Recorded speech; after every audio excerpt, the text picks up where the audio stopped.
Alors bonjour à toutes et à tous. Là, je vais vous faire un petit rappel des séances de présentiel qu'on a déjà effectuées ensemble pour pouvoir quand même relancer le cours en mode distanciel. Alors, un petit rappel de l'introduction. Alors, la biogéographie est l'étude et la compréhension de la répartition des organismes vivants selon des facteurs et processus présents et passés. Alors, c'est l'étude et la compréhension, c'est pas juste étudier.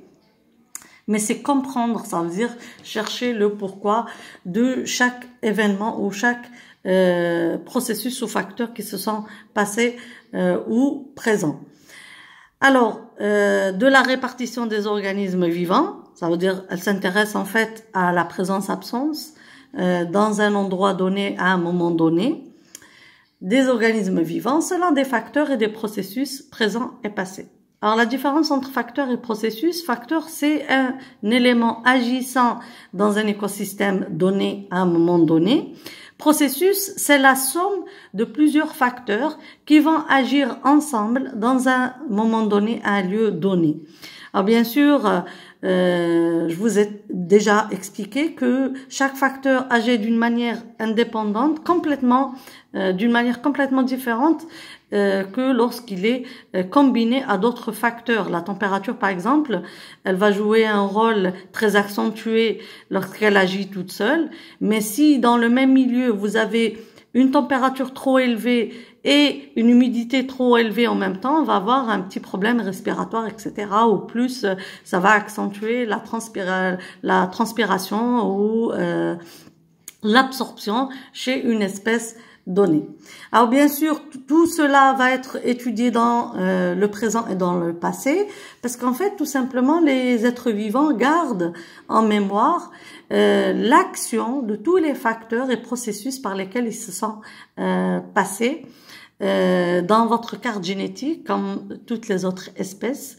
On a quand même un héritage très important qui va faire en sorte d'avoir une certaine résistance, une certaine sensibilité à des facteurs ou à des processus bien déterminés. Alors, c'est une branche de la géographie physique et de l'écologie qui étudie la vie à la surface du globe par des analyses descriptives et explicatives de la répartition des communautés d'êtres vivants. Alors, c'est une branche de la géographie physique. Oui, en biogéographie, on va beaucoup s'intéresser à la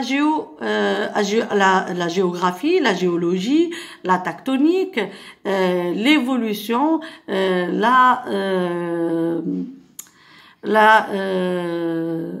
toute l'évolution qui va toucher le globe terrestre ou la croûte terrestre dans le passé et dans le présent. Tous les facteurs et éléments physiques qui vont jouer sur le changement de la physionomie de la croûte terrestre, que ce soit en surface ou en profondeur des étendues d'eau. Alors, l'écologie aussi, oui, parce que ça va s'intéresser à la physiologie, la biologie de chaque individu ou chaque groupe d'individus ou chaque communauté donnée à un moment donné dans un lieu donné.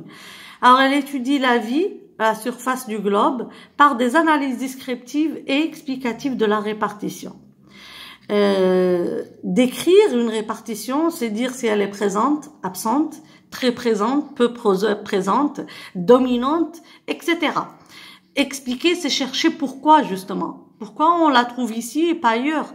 Pourquoi le fennec, il vit dans le sud, le désert, quoi? Pourquoi, même si on va domestiquer un dattier, on va le planter dans le nord algérien, par exemple, en milieu méditerranéen, on aura, oui, un arbre très beau, mais on n'aura pas de fruits. Alors, il faut expliquer, justement, ou chercher à expliquer tous ces facteurs de répartition des communautés d'êtres vivants. Alors, c'est une discipline qui est née au 19e siècle.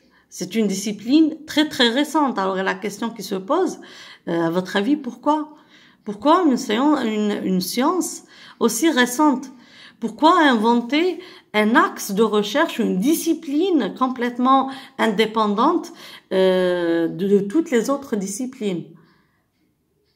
Cherchez et répondez-moi justement sur le forum. Alors, 19e siècle, les deux constatations suivantes.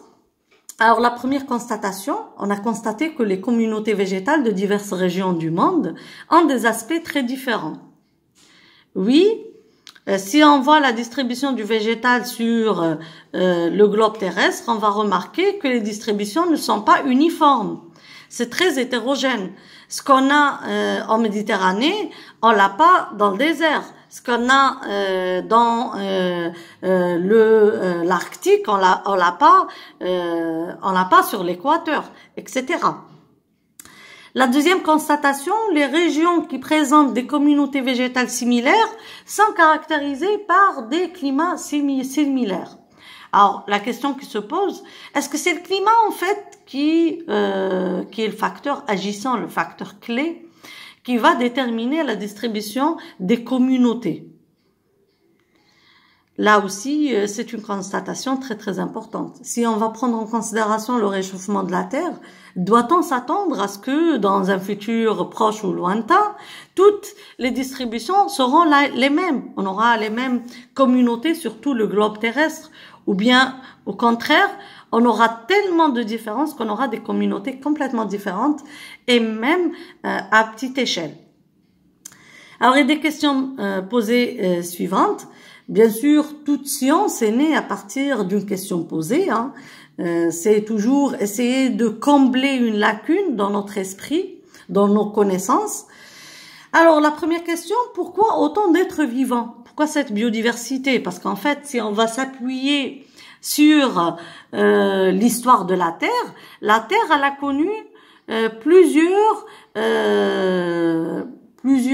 phénomènes qui ont fait des extinctions majeures, les grandes extinctions telles que les glaciations qu'on a pu identifier ou qu'on a pu vraiment constater, les glaciations dans le passé qui ont exterminé le dinosaure, les mammouths, etc. Ces grandes extinctions, ils ont quand même éliminé plusieurs espèces, un pourcentage très très important des espèces de la biodiversité de la Terre.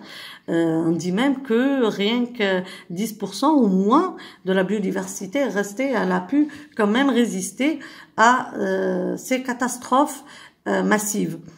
Alors, si on a perdu autant, comment ça se fait qu'on a autant de biodiversité aujourd'hui? Qui d'entre vous arrive ou peut identifier toutes les espèces qui existent déjà à la maison, toutes les types et les espèces de moustiques, dans le quartier, toutes les espèces de vers de terre, de moustiques, de papillons, etc. Alors là, dans une forêt donnée, tout le couvert végétal avec toutes les strates herbacées, arbustives et arborescentes, là on a une biodiversité extraordinaire et on ne cesse d'identifier de nouvelles espèces. Comment ça se fait? S'il s'agit de catastrophes, s'il s'agit de problèmes justement très très importants qui causent des extinctions très très importantes, comment ça se fait qu'on a autant de biodiversité, qu'on ne cesse d'avoir de nouvelles espèces? Alors, deuxième question, pourquoi une espèce ou un groupe taxonomique est-il confiné à sa distribution actuelle? Justement, pourquoi le canari peut vivre sur les îles Canaries sans avoir besoin d'être aidé ou épaulé ou assisté par l'homme, alors que chez nous, en Algérie, si tu vas adopter un canari, tu dois lui donner des médicaments et le mettre dans la cage et essayer de justement le protéger des températures fortes et du froid, etc.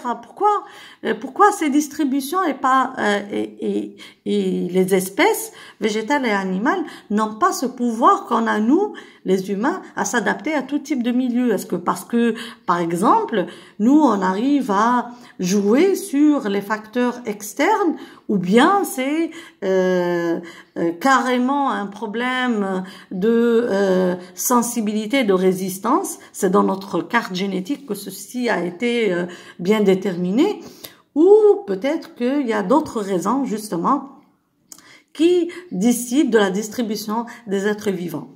À la question suivante, une espèce donnée a-t-elle toujours présenté son patron de distribution actuel? Est-ce que ce qu'on a aujourd'hui, il a toujours existé là où il est aujourd'hui? Si on prend l'exemple, par exemple, des blattes, les cafards, ou les rongeurs tels que le rat noir, est-ce que ils ont toujours colonisé toutes les parcelles, tous les types de milieux, tous les écosystèmes sur le globe terrestre, ou bien ils sont nés dans un endroit donné, ils ont pu voyager, coloniser, s'adapter surtout à tous les écosystèmes? Alors la question suivante, l'activité humaine affecte-t-elle ces patrons de distribution de manière significative? Oui, l'homme, ces facteurs destructifs qui est toujours sanctionné ou toujours accusé d'être responsable des grandes catastrophes sur la planète. Est-ce qu'il est vraiment responsable? Est-ce qu'il y a des études qui ont prouvé que l'humain ou l'homme avec le grand H, il est vraiment responsable de tout ce qu'on est en train de vivre aujourd'hui et tout ce qui existe aujourd'hui? La question suivante, peut-on prédire la distribution future des espèces données? En fait, c'est la question clé, c'est la raison pour laquelle cette science ou cette discipline est née. Est-ce que dans le futur, proche ou lointain, la vie pourra exister encore sur le globe terrestre? Est-ce que vos enfants, vos arrière-petits-enfants pourront encore jouir de tout ce que vous avez pu, vous, profiter et jouir sur la planète? Ça veut dire manger des poissons, tant de poissons, manger du végétal bon, beau, profiter de la beauté des fleurs, écouter des oiseaux chanter. Est-ce que ceci va durer encore ou bien ceci ne pourra pas exister d'ici quelque temps? En fait, durant ce module, on va essayer de répondre à la majorité de ces questions. On essaiera d'interagir entre nous pour essayer justement de comprendre l'intérêt de la biogéographie et essayer d'utiliser cet outil pour comprendre justement le présent et essayer de prédire ou d'améliorer, pourquoi pas, notre futur. Bon courage, restez confinés et à très bientôt.